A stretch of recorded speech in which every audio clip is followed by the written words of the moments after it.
Welcome back, everybody, to the Little Less Fear podcast. Today, I would like to introduce Troy Hadeed.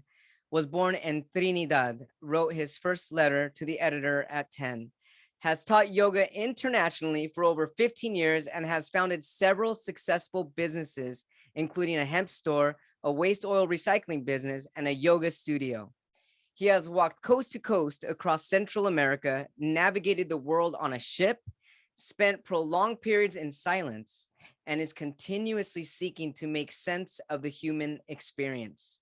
In all things, Troy hopes that his life will assist others in rediscovering a relationship with the God of their understanding while inspiring people to embody more compassion, understanding, and love.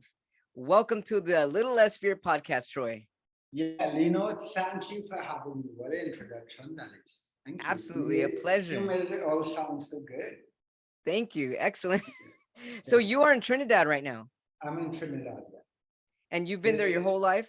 yeah, I've traveled quite a bit. I went to university in Tampa, Florida, and I've done traveling before and after that. But this is where I was born, this is where I live, and this is home.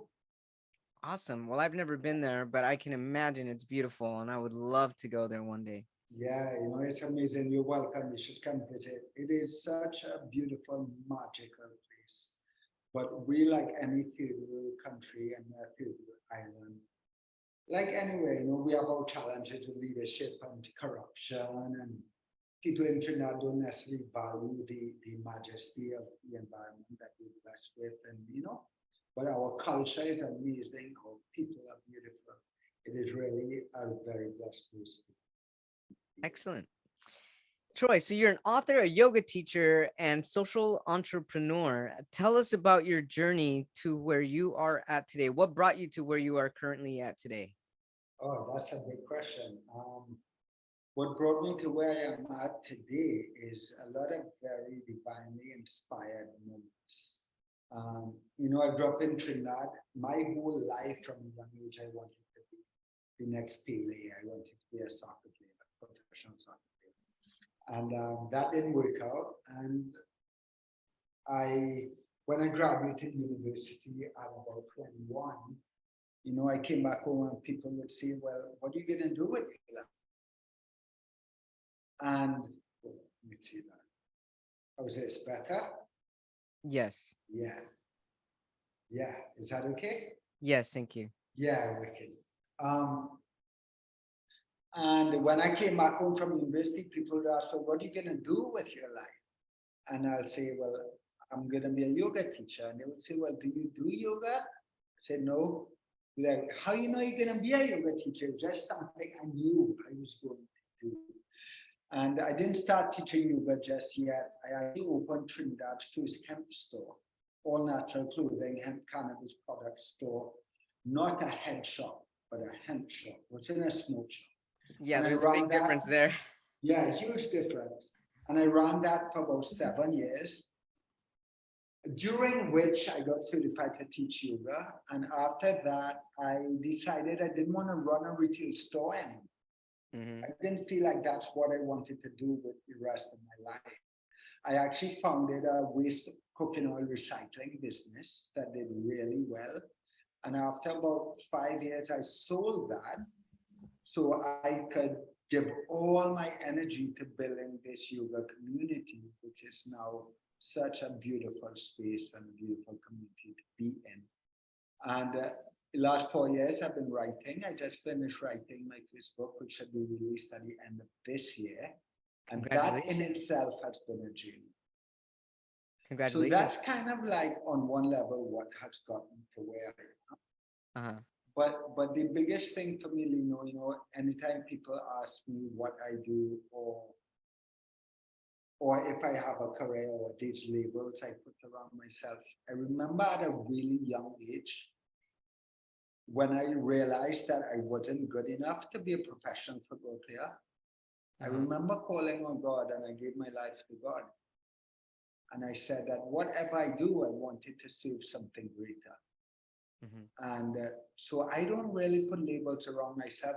I teach yoga, I write, I do public speaking, but I am not these things. What I would like to identify with Yes. is someone that no matter what I'm doing, I'm reminding people what it means to love, and I'm creating a space in which people can reconnect to their understanding of God. So come again. You're constantly reminding people what it What it, is to what love, it means to love. what it Yeah, means to love. And what it so means to how do you do that? Is it like a random person you can meet on the street, and or is it just friends, family, or is it all together? How are you reminding people what it means to love? I would like to believe in every interaction. Nice. Every interaction, each one of us have the ability to shift someone else. Yes, we do. I would like to believe, for instance, that at the end of this conversation, Hmm. me and you both will not be same people that came to this call. We're Right, going right. to leave this call as different people. Yes. And there's an environmentalist, her name is Jane Goodall. And she said something really beautiful. She said, we should not ask a question, how can we change the world? That's a wrong question. The question we should ask is, how are we changing the world? How, not how can we change the world, but how are we changing the world? Yeah, because in every interaction, right? Right. In every conversation, even if I walk past someone in the street, I want them to remember that smile, how I made them feel that day. Yeah. And in every interaction, we can bring awareness to the fact that we impact and shift energy in the world in every moment. Yes, we do. So how do we shift energy? It's a question. And if we are in this introspective state, we can constantly look at our lives, our choices, our decisions, the way we show up, and we can see how we shift energy in the world. So to answer your question, I'm human. I will make mistakes. There are times when I will be out of alignment, Hmm. and I will live and act from not my higher self, from a lower self. Sure. But I hope that when that happens, I can see that so I can do better. My Yes. intention is in every interaction to remind someone what love means. So we are having an interaction here, and thank you for this open discussion. So how can you remind me and our listeners what it means to love? Well, first of all, I would say that there's nothing anyone can do, I don't think. I could be proven wrong, so I shouldn't say that because I think when hold statements like that, the universe comes at you and like humbles you down. But I would invite listeners to consider that every individual in a human body, regardless of what that body is, we are all seeds of God, Yes. seeds of divinity that have been conditioned. Mm-hmm. And that these bodies are not actually who we are. Mm-hmm. These bodies carry conditioning, and all of us have our own conditioning. Mm-hmm. And some of that is good conditioning, some of that is bad conditioning. But if we ever feel like we have a problem with someone, like we are angry at someone, or even people use the word HATE, which I don't like to use, but we project on people our feelings and our sentiments about their conditioning. Right. So we can disapprove and dislike of someone's conditioning. But it's not them specific. It's the condition, Exactly. the things that they have gotten from outside forces, or even environmentally, or even past that, maybe even ancestral, but they're not aware of it, and because of that, it's conditioned. Exactly. And this is the identity crisis I talk about, right? My editor said to me the other day in reviewing the book, she's like, can you really say that everyone is in an identity crisis? And I said, absolutely, as long as they're in human form. Mm-hmm. Because as long as you're in human form, you're constantly facing this narrative that this is who you are, Right. that this body is who you are. And in reality, it's not. No one can convince me of that. Right. And as long, Lino, as long as we can see one another as seeds and children of God, and everyone carrying their own unique conditioning and their own unique curriculum that they have to navigate, as long as we can recognize that, forgiveness is not an option, it's inevitable. Forgiveness is inevitable. It's not an option any longer. How is forgiveness inevitable? Well, because if you can see past someone's conditioning, right, then the only thing there is divinity. Right. The only thing there is a child of God. And if you can see past someone's conditioning, then you understand how their conditioning has shaped their actions. Mm-hmm. And rather than judge them, right, we are now in a space where rather than judge them, we want to make them feel safe so we can help them reprogram that conditioning. You know, I have this amazing quote on my arm in ink, and I discovered it a few years ago, but I still haven't found the author. The author keeps coming up as unknown. Mm-hmm. But it was so powerful, I had to put it on my arm forever. And I wish I discovered it 20 years earlier. It says this, Lino, it says, I have not come to teach, I have come to love, and love will teach. Oh my goodness, that's incredible. I have not come to teach, I have come to love, and love is. Love will teach. And love will teach. So in other words, Lino, like if we have a problem with someone's conditioning, and we acknowledge that conditioning not really who they are, then it is our duty to make them feel safe and show them an alternative reality. Yeah. So we can reprogram their conditioning mm-hmm. rather than judge them for it. And you know, make them feel guilty and full of shame. Now, don't get me wrong. There are deeds in our world that need to be punished so we can set our boundaries on what is acceptable and what is not. That is understandable. But someone can have to, if someone does a deed that is extremely inhumane, that our world, of course, sees as absolutely wrong, you can punish someone and outcast them and judge them. Or you can have them serve punishment while being loved and supported in a compassionate, understanding way.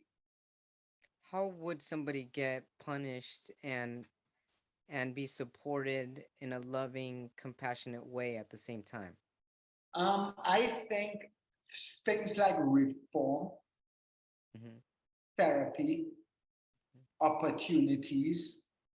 You know, I did do a keynote presentation tomorrow, and I'm going to show this video. I don't know if you've seen it, but it's a documentary called Human. Human? No, I have not seen it. Yeah, I could send you a link on WhatsApp. Maybe you could put a link in keynotes for this show. Okay. But it's an amazing clip. I interview with this guy. I want to say it's in New York, and he's on death row. Okay. And he's explaining that he grew up with his stepfather beating him and strangling him with extension cords. And his stepfather would beat him and tell him, I'm only doing this because I love you. So he grew up believing that this was what love was. Mm-hmm. And he's now on death row for murdering a woman, child.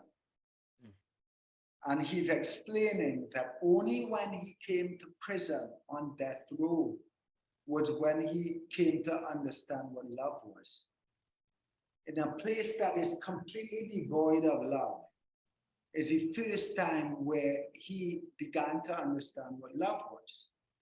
Because this lady called Agnes, who I believe is the mother of the woman and grandmother of the child he killed, Hmm. started to come to visit him in prison.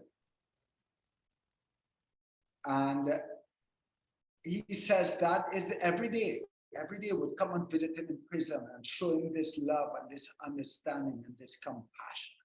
Mhm. And he explained that it's the first time he ever understood what love was.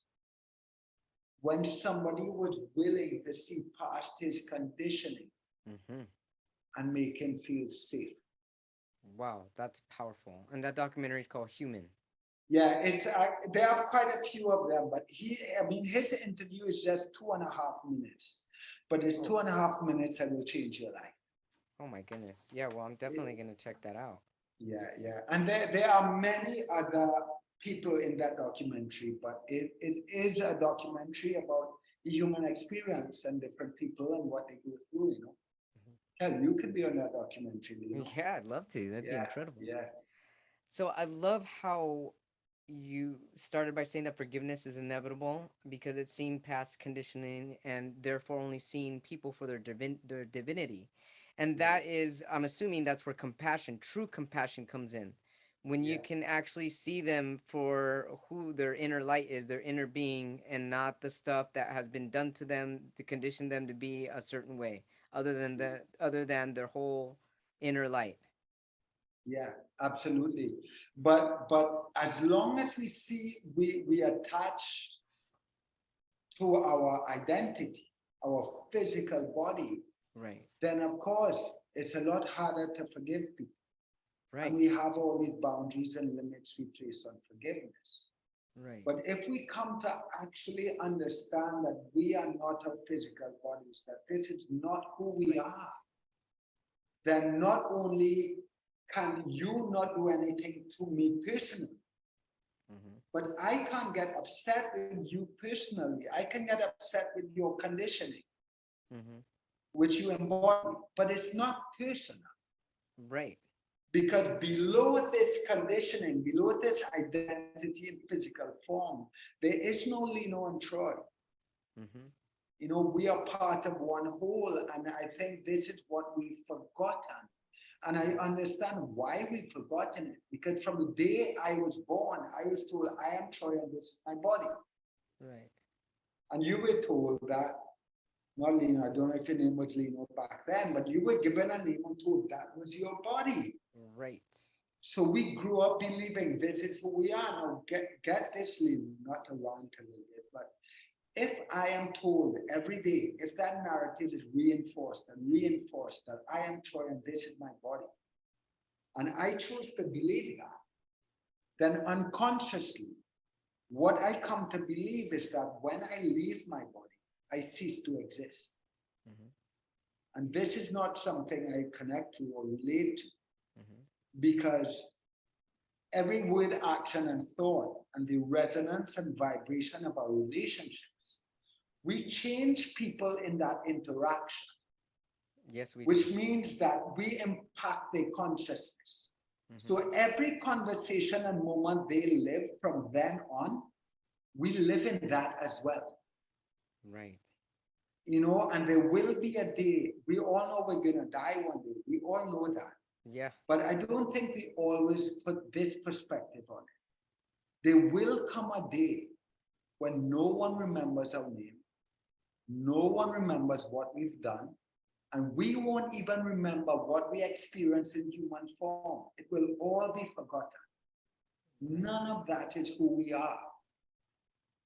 But the impact and resonance of our relationships, that shifts the consciousness of humanity. It And does. that And that's lives because forever. there's a ripple effect and it's constantly evolving. And even after you are gone, that vibration is still existing and it's going to the next vibration, to the next person, to the next vibration, the next lifetime.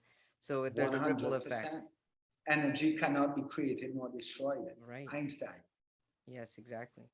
Yeah. You know what I'm thinking as you're saying all this stuff? Sometimes I wonder, I definitely understand where this conversation that we're having because I feel that true for myself that I'm a spirit or a soul having a human experience and all this. But sometimes I wonder, had I found this out before I transitioned, for people listening for the first time, I used to be a female the first 34 years of my life, and I'm 43 years old now. So I'm 9 years in as a male identified. But I wonder now, had I gained a spirituality awareness 9 years ago, would I still have gone through that transition knowing that I'm not my body? So that seems to be a really challenging question for me, because there, even though I may understand and fully be aware of it now, back then I feel that it was still a mission of my life to get out of that body that I didn't feel most comfortable in. Yeah, yeah. So what can you tell people that are struggling with their identity and knowing what you know now? Well, what I would say is that I can't tell anyone how to feel, or that what they're experiencing or what they feel is aligned or misaligned or right or wrong. I have no place to do that. So I would never attempt to do that. Right. And I do feel, like even though you might know now, you might question whether you would have made that decision 9 years ago. I think that regardless, your journey of making that decision was something you needed to experience. Maybe if you did not make that decision, you would not have come to the place you are now. And that's actually what I do. You're right on the button right there, because I feel that I wouldn't have come to this spiritual awareness had I not transitioned. Yeah. Yeah. And that in itself is beautiful. I would invite listeners in that situation to acknowledge that I think we have two voices. You have a voice of the mind, and you have a voice of the heart. And to me, heart is tuned to the resonance of God. Right, right. And every single individual, God speaks to them. God speaks whatever somebody relates to as God. When I speak to God loosely. I believe that every individual has a right to define their own relationship to God and what that looks like, right? But whatever that force is, that intelligence is, I believe it speaks to every single individual. Absolutely, I feel that. And I believe that when we have these big decisions or struggles to make, we have to go into a space of honest introspection, authentic, honest introspection. And we have to look at what is programming that we are confusing with our intuition. And what is actually intuition? Because a lot of the time we have these narratives and this conditioning that tells us we should be a certain way. We have to look and act a certain way. We worry about what people would think, what people would say, how we fit in society. And then there's the opposite. Because sometimes we want to be in so much rebellion that we blindly revolt against the condition. Right. And that's still conditioning. It's just another kind of condition. Right. And I think if we can really quiet our minds a little bit and come into a space of stillness, we're going to know. And that voice is going to be scary. But just like you, Lynn, just like when you told me you got a voice, a download, I call it, to start the podcast, it's the same very download I got that told me I had to change my diesel vehicle to run on vegetable oil. That didn't make any sense to me. Right. But if you listen to this voice, step by step, in every moment, you might not know where it's going to lead you. But if you listen and you trust and you have faith, I heard someone say once that there is an intelligence that dreams far greater than we could ever imagine. Absolutely. And I believe if we listen to that voice, that intelligence begins to craft a life for us. I agree. Troy, how does somebody differentiate between the voice in their mind versus the voice in their heart? Yeah, that's a good one. It's not easy. I mean, I'm still learning too, but I think a voice of the mind is always concerned, like I mentioned, with how it would appear to people, what people would think, The voice of the mind, in a lot of ways, to me, is driven by fear. It's concerned with our acceptance. It's concerned with our safety. It's concerned with that everything's going to be okay, right? Mm-hmm. The voice of the heart, for me, it doesn't question anything. It's like, you have to do this. Boom. And you're like, what? Okay. Or you start to doubt it. But it's the mind that starts to doubt it. Right. It's always the mind that doubts. I feel that the mind very often, if it's the voice of the mind, it asks the questions like if and how, or if and when, and but, if. The voice of the heart will only ask how. Okay, I see. The voice of the heart is so clear. It's an intuition that tells you without a doubt, this is the stand you need to make.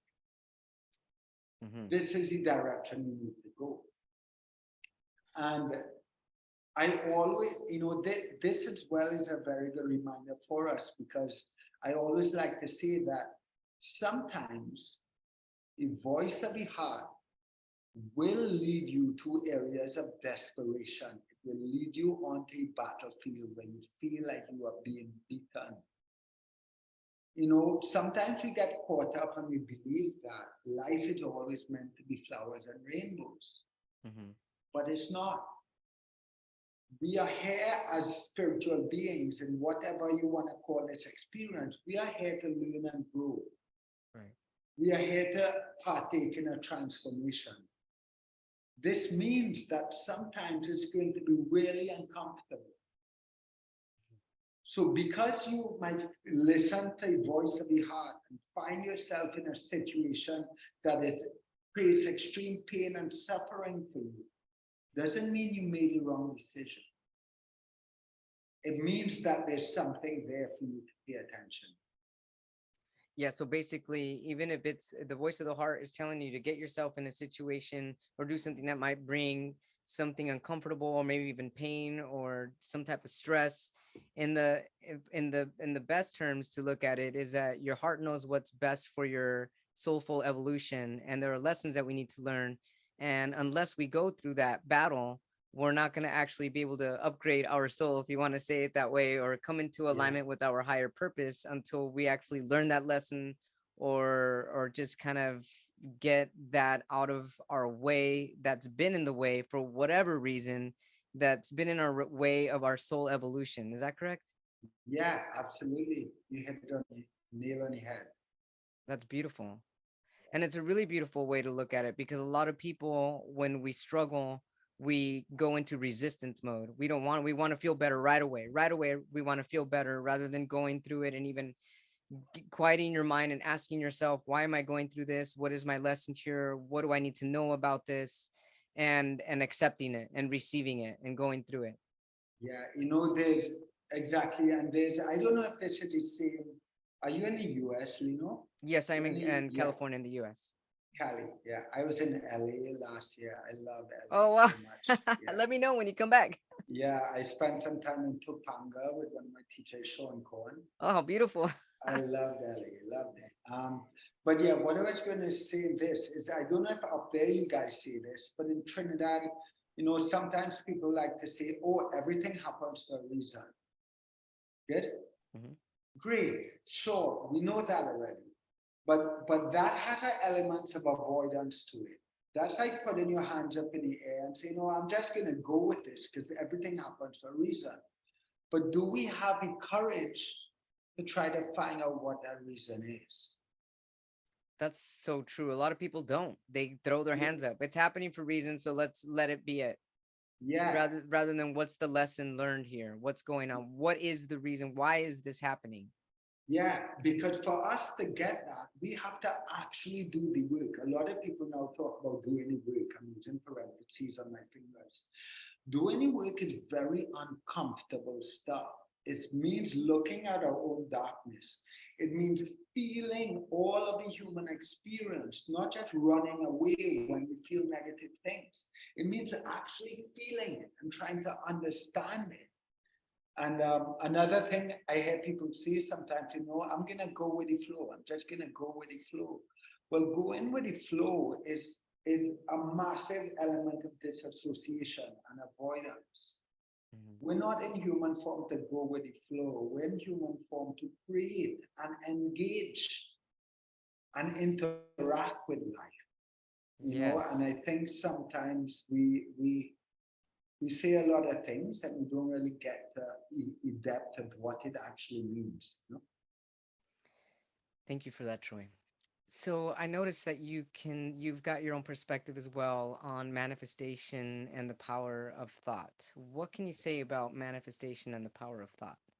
Yeah, as you might already tell, I have this little thing with New Age spirituality because I think we talk about all these terms and we make things sound all flowery and great and use them as marketing, but we're not really getting the depth of what this actually means, right? The word manifestation is one of those things. It's a new age word that everybody loves to use. Right. Yeah, it's a trendy word. Yeah, everyone's just using it. Really trendy. Well, first off, I say this. Manifestation to me is a new age word for prayer. Manifestation is prayer. That's so true. Right? It really is. And before I get into manifestation, consider this, we could come back to this if you like when we talk about manifestation. But one of the most powerful things along my journey that I came to realize is that the word spirit, like Holy Spirit, the word spirit comes from the Latin word spiritus. And that word means to breathe. Oh, wow. Now, I can't tell someone what that means, but I'll tell you what it means to me. And what it means to me is this, that there is a divine agency, you might call it God, you might call it whatever you want, that is making love to me 23,000 times a day, moving in and out. And that same force is the same force breathing you. Yeah. And if that divine agency is inside of me constantly, then get this. Prayer is not something I can choose to do in the morning and choose to do in the afternoon or choose to do on a Sunday morning. I am a living embodiment of prayer. Man, that's incredible. Right? So I'm going to connect it to manifestation now. So everything I do, say, and think is a prayer. Right. Every single thing.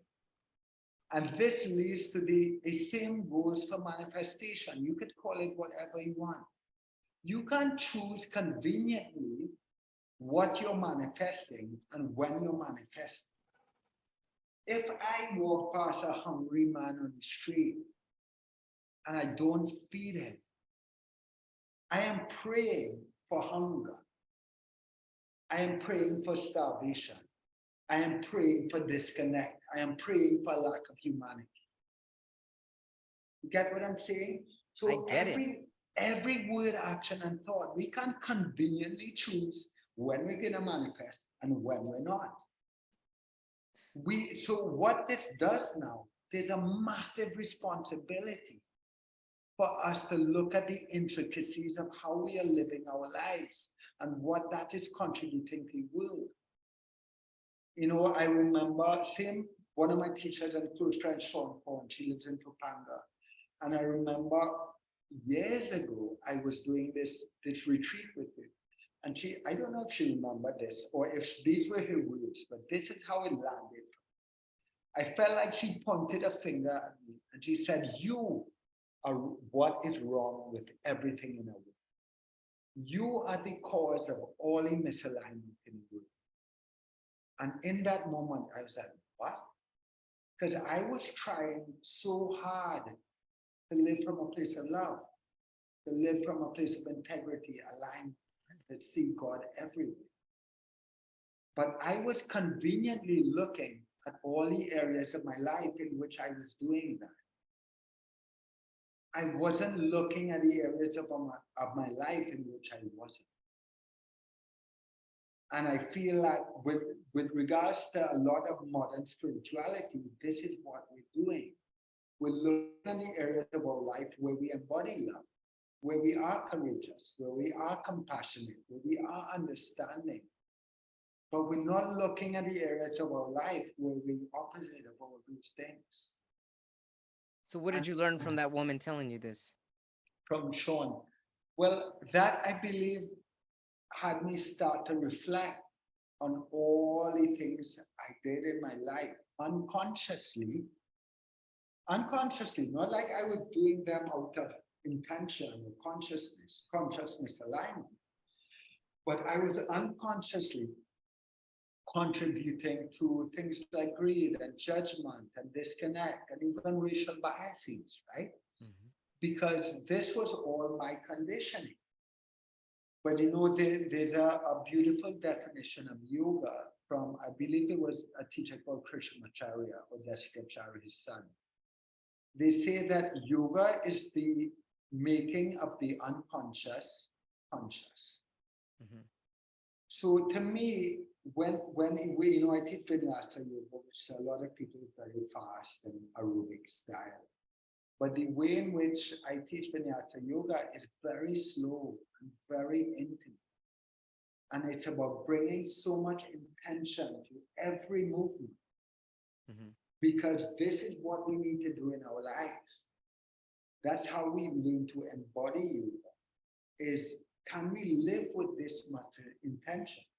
Can we live with this much intimacy? Because right now we live in a world where everything is so fast and disconnected. We're also conditioned. We're buying into all these narratives that we live in our lives, but there's such little intention. There's such little intimacy in the way we live our lives. And when we start to look at that and try to cultivate more intention in our lives, sometimes we see things we would rather not see, about learn things about ourselves that we would rather not see. But the only way to turn light to darkness is we have to have the courage to see the darkness. I love how you said this, Troy. You basically said that little intentions is little intimacy. So Yeah, the more you are intentionally doing things with with your body, mind, and spirit, the more intimate you're going to be in all areas of your life. yeah, absolutely. I That's mean, incredible. yeah, it's thank you. It's, you know, we have this also this word that we threw around, especially in yoga and wellness world, namaste, right? Yes. And I saw a skit on namaste recently that was really fun. But the meaning of namaste is the God or light within me sees the God and the light within you. To me, this is the ultimate embodiment of yoga. To be able Yeah. to see divinity in everyone and in everything. But get this, Lino, if we really were able to see God in every human being, how would we live our lives differently? It would be How, incredibly different.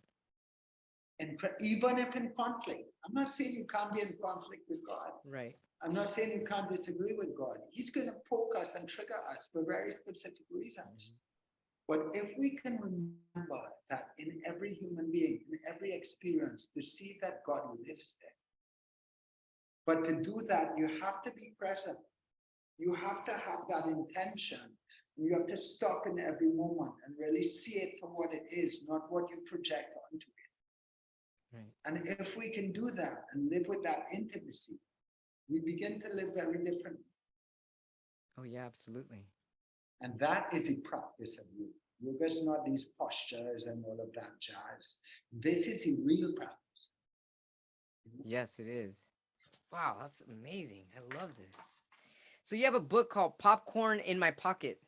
Yeah, it's right now I have a team of literary professionals that are trying to get me to change that name. Why is that?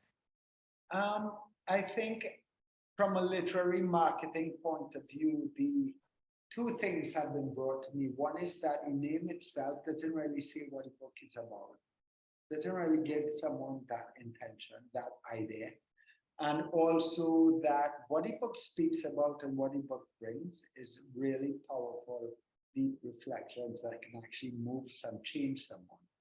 And it's felt that the name of the book is a little bit light and playful I for see. a book that carries such weight. So I'm not too sure what's going to happen with the name of the book, but I invite people to stay posted, sign up for my newsletter, go to troyhadeed.com, stay posted for it. But I can't tell you what a name means. Okay. Um, so what's also funny about that name, Lino, is when I was 20, I have a friend called Nino. When I was in my early 20s, I was with my girlfriend at the time, and we used to go to movies. And I remember very clearly one day we were in the car together, and I put my hand in my pocket and I discovered some old popcorn, like from a week before. And I love popcorn. And I ate it. I ate it.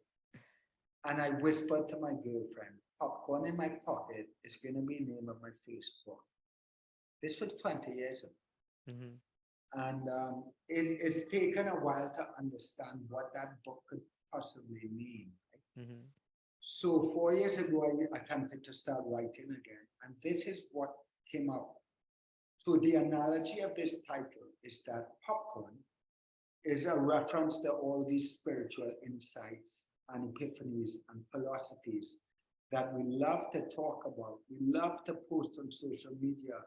We love to repeat and repost and all this stuff. And a pocket is a spiritual pocket. And every individual has their own spiritual pocket. And what's happening in the world now is that we're just throwing popcorn around. We're reposting, we're talking, we're just throwing all this popcorn around. We're not actually asking, how does this apply to my life? Right. Where can I embody this? Mhm. And that knowledge of these teachings, that understanding of these teachings, only comes when you have the courage to put it in your pocket and see how it fits.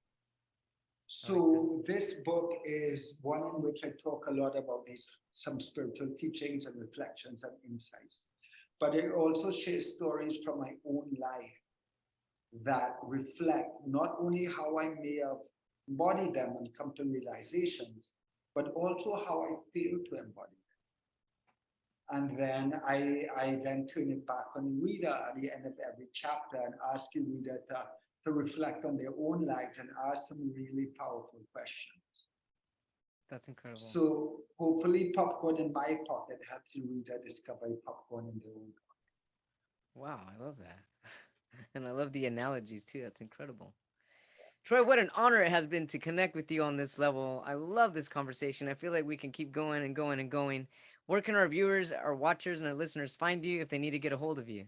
Yeah, troyhadeed.com would be the absolute go-to. That is my website. They can sign up for my newsletter. I also have a player with all my podcasts and interviews, and this will be there as well when it's released. With regard to social media, I am most active on Instagram. So I would encourage people to follow me on Instagram, join my newsletter, and they will be the very first to find out about this book because it will be out towards the end of 2023. And Troy, your IG handle, what's your IG handle? Troy Hadeed. Troy Hadeed. Yeah. Troy Hadeed, what a blessing indeed to be connected with your inner light, your divinity. Thank you so much for this connection. I wish you, your yoga studio, your book, everybody around you tons of success. Keep shining your inner wisdom, keep bringing that love on, and I'm definitely going to be doing the same thing. Yeah. Thank you, Lino. Thank you for having me. That's been an honor, and I have a feeling we're going to remain friends. We already are. We're already Yeah, yeah, friends. yeah. So And let's stay in namaste. touch. Namaste, love. I see you, brother. I see you. Thank you.